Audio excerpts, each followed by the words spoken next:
Police મથકે એક સગીર બાળા સાથે છેડતીની ફરિયાદ દાખલ થઈ છે। વડોદરા શહેરના માંજલપુર પોલીસ મથકે એક સગીર બાળા સાથે છેડતીની ફરિયાદ દાખલ થઈ છે। પ્રાપ્ત પ્રાથમિક માહિતી અનુસાર માંજલપુર વિસ્તારમાં આવેલા વિદ્યાલય એજ્યુકેશન કેરમાં અભ્યાસ કરતી સગીરા બાળા સાથે ગેરવર્તનની ફરિયાદ માંજલપુર પોલીસ મથકમાં નોંધવામાં આવી છે, જેમાં આ જ સંસ્થા સાથે કામ કરતા વિક્રમ રાવંત ઉંમર વર્ષ 42 રહે પ્રણવ સોસાયટી તુલસીધામ સોસાયટી માંજલપુર વિરુદ્ધ ફરિયાદ નોંધવામાં આવી છે। બીએમએસની કલમ 74-75-2 બાળ રક્ષણ અધિનિયમ સહિતની કલમો હેઠળ ગુનો નોંધવામાં આવ્યો છે અને ગુનાની તપાસ પોલીસ મથકના પોલીસ ઇન્સ્પેક્ટર દ્વારા હાથ ધરવામાં આવશે। જે સંસ્થા ખાતે આ ઘટના બની છે તેના સંચાલક ઉત્સવ ચોકસીએ મીડિયા માધ્યમમાં સમક્ષ આ ઘટના અંગે દુઃખ વ્યક્ત કરતા ઘટનાને અંજામ આપનાર વ્યક્તિ વિરુદ્ધ દાખલારૂપ કાર્યવાહી થવી જોઈએ તેવી વાત કરી હતી। તો ભોગ બનનારના પરિવારજને પણ મીડિયા સામે આવીને આ ઘટના અંગે જાણકારી આપી પોલીસ કડક કાર્યવાહી કરે તેવી માંગ કરી છે। એમાં એવું હતું કે ક્લાસીસમાં મારી ભાણી ભણે છે, એમાં સર સાથે એમને છેડતી કરી છે મારી ભાણી સાથે, એટલા માટે અમે આવ્યા છે। કયું ક્લાસ છે? વિદ્યાલય। ઓકે, અને શું ક્યાં આવેલું છે? માંજલપુર આવ્યું છે, ડોમિનોઝ પિઝાની બાજુમાં। તમને કઈ રીતથી ખબર પડી? એ સાંજે અમારે આવી ટ્યુશનેથી ઘરે, પછી એની મમ્મીને ફોન કરે, એની મમ્મી હતી નહીં ઘરે, એટલે આવ્યા પછી એની મમ્મીને ફોન કરીને એના મમ્મીને અમારા પર ફોન આવ્યા, એટલે પછી એની મમ્મીને કીધું કે મમ્મી મારી સાથે આવું થયું છે, એટલે પછી અમને ખબર રાતે પડી। દીકરીની શું ઉંમર છે?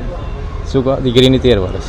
તો શું કહેશો આ પ્રકારે જ્યારે તમે વિશ્વાસ મૂકીને ક્લાસમાં મોકલો? એ જ કહે છે, એટલા જ માટે જ અમે સવારે પછી ગયું કે ગયા અને ક્લાસમાં તો એ કહે છે કે અમારી ભૂલ થઈ ગઈ છે, એવું છે, બધું એક્સેપ્ટ કરે છે। હવે એ રીતે વાત થઈ છે અમારી। શું નામ છે? વિક્રાંત। તમારું નહીં ભાઈ? એ વિક્રાંત એ ભાઈનું જ નામ છે। શું આખું નામ? એ વિક્રાંત સર એવું કહે છે, હવે આપણે આખું નામ નથી શું ખબર। ભણાવતા રહે છે? એ સર હવે તો એક્સ્ટ્રા ક્લાસમાં હતી, એટલે મને નથી ખબર, એની મમ્મીને ખબર છે, એની મમ્મી અત્યારે અવેલેબલ બહાર છે। ઓકે, શું માનો છો આવી ઘટનાઓ જ્યારે બની રહી છે, પોલીસ તરફથી શું આશા અપેક્ષા? પોલીસ તરફથી તો ફૂલ અમારો સપોર્ટ છે કે જે અમારે કરવો એ માટે। કઈ રીતનો ન્યાય મળવો જોઈએ? ફરિયાદ દાખલ થઈ કયા પ્રકારની સજા થવી જોઈએ? એ તો હવે જે આ પોલીસ એ કરે, અને અમે તો કીધું છે કે અમે એમને સબક શીખવાડો જો ફરી કોઈ આવી છોકરી સાથે ફરીવાર કોઈ વાર આવું ના થઈ શકે। શું નામ આપનું? ના, એકલી જ હતી, એકલી જ છોકરી હતી ને સર હતા, એમાં એક્સ્ટ્રા ક્લાસીસમાં હતા, એટલે એ ઓફિસમાં બેસાડીને આવું થયું છે એને। શું નામ આપનું? જે વ્યક્તિને આપણે રાખ્યા હતા એમને અત્યારે સબક શીખવાડી રહ્યા છે, અને આ પ્રોબ્લેમ એમને અત્યારે કમ્પ્લેન કરીને એમને બધું નોંધાઈ દીધું છે, બધો પ્રોબ્લેમ હવે સોલ્વ થઈ જશે અને એમના પર કેસ કરી દેવામાં આવ્યો છે। સાહેબ, કેટલું ખરાબ કહેવાય આ? કેમ કે ખરેખર ગુરુ અને શિક્ષકનો 100% અતિશય ખરાબ કહેવાય, અને હું પણ નિંદા કરું છું આ વાતની। હું આના સપોર્ટમાં બિલકુલ છું જ નહીં, અને બિલકુલ આ વસ્તુ આપણે એક્સેપ્ટેબલ જ નથી। અને કેવા વ્યક્તિને સાહેબ આપે રાખ્યા? ઘણા વર્ષોથી કામ કરતા હતા, બરાબર છે, અને આવું એમનો રૂપ જોઈને હું પોતે બહુ જ દિલગીર છું કે આવું ના થવું જોઈએ, અને હું કડી નિંદા કરું છું આ વસ્તુની, અને મને આ બિલકુલ યોગ્ય નથી લાગ્યું। એક્સેપ્ટ કરી રહ્યા છે કે આવું કંઈ થયું છે? હા, એમની રીતના એમને અત્યારે અંદર એક્સેપ્ટ કર્યું હોય તો ખબર નહીં, અત્યાર સુધી તો નહોતા કરતા, પણ હવે અહીંયા લાયા પછી એમનો સબક શીખવાડવામાં આવી રહ્યો છે। અહીંયા પોલીસ સ્ટેશનમાં લાયા છે, અને એનું આપણે સોલ્યુશન લાવીશું। તો માનો છો તમારી ઇન્સ્ટિટ્યૂટનું નામ આ તો ખરાબ થયું સાહેબ? એ તો તમે એમને એટલા માટે જ સાહેબ અહીંયા છું ને, આટલા વર્ષોથી કામ કરતા હોઈએ, અરાઉન્ડ 7 yearsથી છે। શું નામ છે ઇન્સ્ટિટ્યૂટનું? સાહેબ, ઇન્સ્ટિટ્યૂટ માંજલપુરમાં સ્થિત છે સાહેબ, અને મહત્વ નામ છે તમારી ઇન્સ્ટિટ્યૂટ છે ને સાહેબ, તમે ચલાવો છો ને?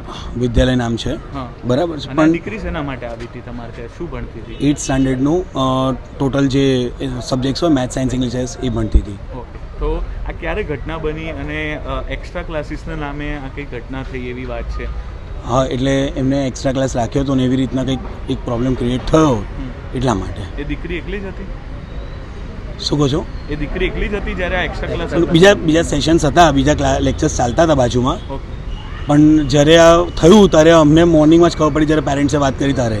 ઓકે, તમે શું માનો છો? તમારે ત્યાં વ્યક્તિ કામ કરતા હતા, કેવી સજા થવી જોઈએ? એમને સજા થવી જ જોઈએ। જો આ વસ્તુ એમને કરી છે તો આ વસ્તુ એક્સેપ્ટેબલ જ નથી, અને હું એ જ પક્ષમાં છું, છોકરીના જ પક્ષમાં છું। એક સ્ટુડન્ટ અને એક ટીચરનો બહુ પવિત્ર સંબંધ હોય છે, અને આવી વસ્તુ થાય એની હું કડી નિંદા જ કરું છું। તમારી ઇન્સ્ટિટ્યૂટ બદનામ થઈને તમે ઇન્સ્ટિટ્યૂટ વતી એમના પર ફરિયાદ નોંધાવશો? 100% નોંધાઈશું। જો એમને સબક શીખવાડવા માટે જે કરવું પડશે બધું જ કરીશું। આપનો પરિચય? ઉત્સવભાઈ કેવા? ઉત્સવભાઈ ચોક। જી સાહેબ, ગઈકાલે માંજલપુર પોલીસ સ્ટેશન મથકમાં એક ગુનો નોંધાયો છે, પોસ્કોનું શું છે આખું? ગઈકાલે માંજલપુર પોલીસ સ્ટેશનમાં ભારતીય ન્યાય સંહિતાની કલમ 74-75-2 અને પોક્સો એક્ટની કલમ 8 મુજબ એક ગુનો નોંધવામાં આવેલો છે, જે ગુનામાં ભોગ બનનાર જે છે એ તુલસીધામ ચાર રસ્તા પાસે આવેલી વિદ્યાલય ખાનગી ટ્યુશન ક્લાસીસમાં અભ્યાસ કરે છે. જે ક્લાસીસમાં વહીવટી કામ કરતા વિક્રાંત નીતિનભાઈ રાવળ નામના આરોપીએ ભોગ બનનારને એકલા એક રૂમમાં બોલાવીને ત્યાં એની સાથે શારીરિક અડપલા કરેલા એવો આક્ષેપ છે, જેની ફરિયાદ નોંધી આરોપીને રાઉન્ડ અપ કરી એની પૂછપરછ કરવામાં આવેલી છે અને આગળની તપાસ ચાલુ છે. આરોપી કેટલા વર્ષનો છે અને ત્યાં આગળ શું કામ કરતો હતો અને આરોપી વહીવટી કામ કરે છે ત્યાં ટ્યુશન ક્લાસીસમાં, એડમિનિસ્ટ્રેટિવ કામ. કેટલા વર્ષથી ત્યાં આગળ કામ કરે છે એ તપાસ ચાલુ છે. હા, કેટલા વર્ષથી આમાં હાલ જે પ્રાથમિક છે એમની જે ભોગ બનનાર છે. બાકી એ સિવાય બીજા કોઈએ આપણે રજૂઆત કરી હોય એવું કોઈ જણાય આરોપીનો ગુનાહિત ઇતિહાસ છે? ના. શું લાલચ આપતો હતો? કોઈ લાલચ આપતો આપીને બોલાવતો હતો? હા, એ જે ગણિત અને અંગ્રેજી શીખવાડવાની લાલચ આપીને બોલાવે.